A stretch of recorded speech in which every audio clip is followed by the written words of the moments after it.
সমস্ত মন্ত্রিসভা ধরে ধরে অর্থাৎ সমস্ত দপ্তর ধরে ধরে কিন্তু শ্বেতপত্র প্রকাশ করা হবে। আগের সরকার কোথায় কি কি দুর্নীতি করেছে তা স্পষ্ট করতেই কিন্তু এই শ্বেতপত্র প্রকাশ করা হবে। আজ বিধানসভায় দাঁড়িয়ে কথাই বলেছেন অর্থমন্ত্রী স্বপন দাশগুপ্ত। তিনি উল্লেখ করেছেন আগের সরকারের সমস্ত কাজের খতিয়ান দেখা হবে এবং সেই অনুযায়ী শ্বেতপত্র প্রকাশ করা হবে বলে উল্লেখ করেছেন আজ অর্থমন্ত্রী। আমরা বিষয় নিয়ে আরো জানবো, কথা বলবো। শ্রেয়সী গঙ্গোপাধ্যায় আমাদের সঙ্গে রয়েছেন প্রতিনিধি টেলিফোন লাইনে। শ্রেয়সী, অর্থাৎ শ্বেতপত্র প্রকাশের কথা বলা হলো আজকে দাঁড়িয়ে বিধানসভায়, অর্থমন্ত্রী তা উল্লেখ করলেন। একেবারে দেখো, কার্যত আজকে যখন জবাবি ভাষণ দিচ্ছিলেন অর্থমন্ত্রী, সেই সময় কিন্তু স্পষ্টত তিনি বলেন যে বিভিন্ন ডিপার্টমেন্ট রয়েছে, যে ডিপার্টমেন্টগুলোতে কোন কোন ডিপার্টমেন্টে কি কি দুর্নীতি হয়েছে সেই বিষয়টা কিন্তু কার্যত এবার সামনে আনা হবে এবং সেক্ষেত্রে এই নিয়ে কিন্তু নির্দিষ্টভাবে শ্বেতপত্র প্রকাশ করা হবে প্রত্যেকটা ডিপার্টমেন্ট ধরে ধরে, এমনটাই কিন্তু কার্যত তিনি জানিয়েছেন।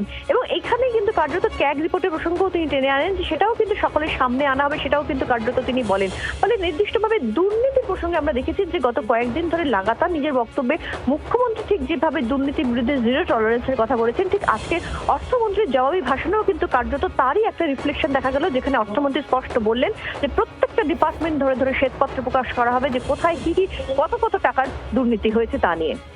ধন্যবাদ শ্রেয়সী। অর্থমন্ত্রী আজকে কি বলেছেন বিধানসভায় বিষয়ে শ্বেতপত্র প্রকাশ নিয়ে শোনাই।